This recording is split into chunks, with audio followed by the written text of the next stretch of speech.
Good Monday evening, and thank you so much for joining us. I'm Samantha Harrelson. Greg and Stella have the evening off. The police are currently looking into interview suspects, but no arrests have been made yet. Police responded to a stabbing downtown earlier this morning around 2 a.m. Officers were dispatched to the 2700 block of Montana Avenue. Well, Stella, thousands are still making their way out of Metro Park right now. Donald Trump finished speaking just about 30 minutes ago, and the supporters that I spoke with tonight were all very impressed by his speech. Here's what one of them had to say. I'm here at the police barn where officers are going to walk me through a use of force simulator to get an idea just how much goes into each and every decision they make. The suspect in a triple homicide in Belfry is back in Montana. According to the Gallatin County Detention Center's website, 39-year-old Robert James LeCoux was booked into jail yesterday afternoon. Police arrested LeCoux April 8th in Washington State, the arrest coming one day after the bodies of 3 adults were found in a home on Iron Rail Alley. Definitely got a little bit colder out here, so the roads are much better this morning, but definitely something to be paying attention to when you walk out the door. Sears Holding is shutting the doors of 68 stores across the nation. Unfortunately for the Magic City, our store is on the list. We have new information this evening on the continuing investigation into the death of a young Poplar girl who went missing earlier this week. Since the body of 1-year-old Kensley Olson was found here in this alleyway, the community has come together to create this memorial of balloons and teddy bears to remember the young girl gone much too soon. Well, if you walk outside tonight and smell smoke or see the glow from a fire, there is nothing to worry about. It was a warm and sunny day in our area, and it's going to stick around for just about another day. But after that, sadly, it looks like a cool down's on the way. Meteorologist Kyle Pickens is in our weather lab. Kyle, what are the next few days going to look like? You've probably heard of cow tipping, but monkey tipping? The owner of a pet store in Eugene, Oregon is accused of burglarizing his own shop, stealing money, and leaving a primate as a tip for a prostitute. But this is a baseball snack. Lovers of Cracker Jack popcorn will soon be in for a surprise when they go looking for the prize inside.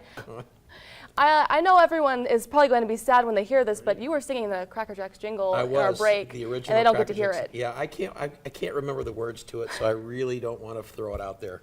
Well, let me work on it, though. Okay, maybe a karaoke tonight. Yeah, that's me. Sounds like the bathing suit is staying at the back of my drawer, which is a real bummer, but what's not a bummer, Chris, I hear plays the week are back. It has my initials and the date. Jacob Studer is a second grader, a businessman, Billings Best Hiking Sticks. It's what I call my business. and a philanthropist. Every time I have $100, I'll give it to a thing that needs it, like the poor, cancer, even a pet-less shelter. You know, like the pets that are in danger and don't have a home. His first cause, the Yellowstone Boys and Girls Ranch program at his school, Elder Grove. First it was he was going to do something for his teacher, and then we got to talking, and just with the aspect of my job being a counselor here at Elder Grove, I know about our YBGR program, and so we got to talking one day and just said, you know, maybe we could help those kids, and he loved that idea. The program helps students at the school who need extra counseling. The money Jacob raised will go to help them provide snacks and field trips for the kids. I just did automatic. I don't really know. I just did because I wanted to do a fundraiser. Now I got 32. I'm so proud. Just so proud, and I want to help him. I want to do whatever I can. I want to keep it going. He just was born with a big heart.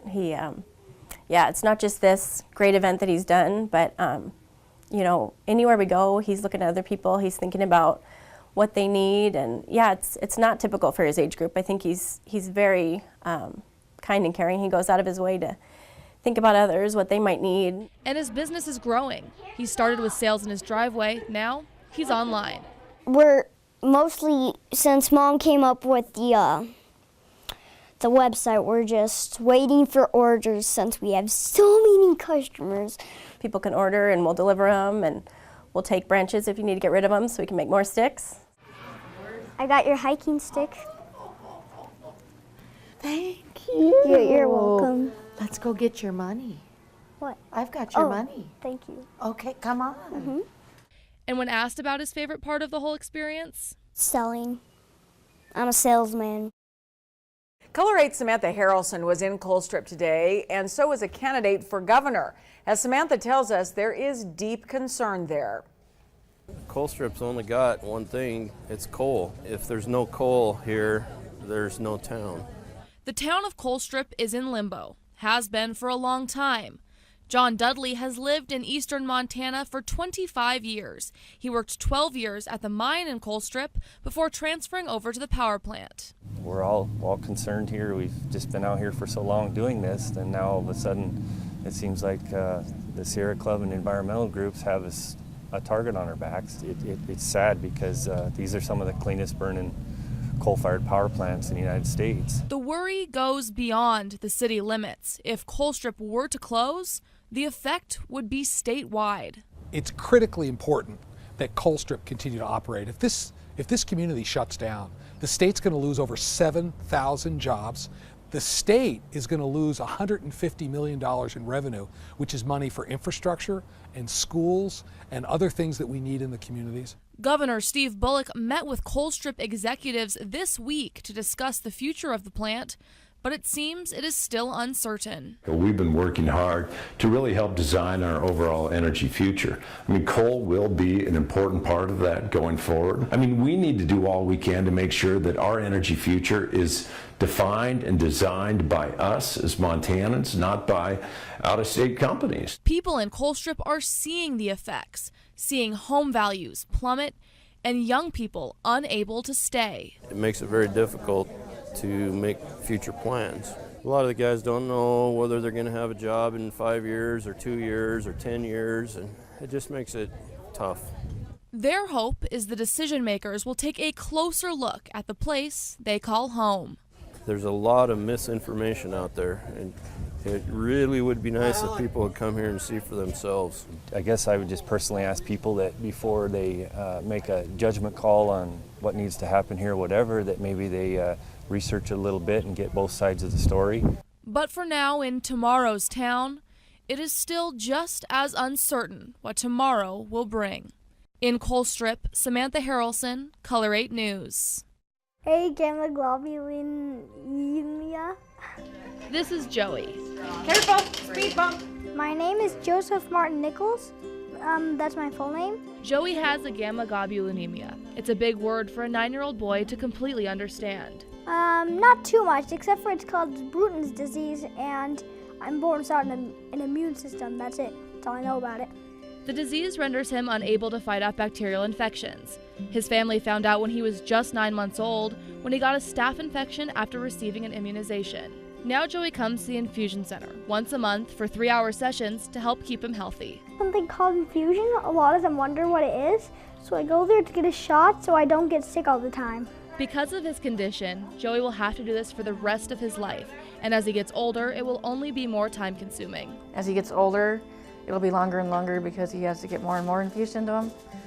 And so, eventually it could take up to 6 hours. I know when he was little, they had to do it real slow infusion because he was so small, and it was a 12-hour process.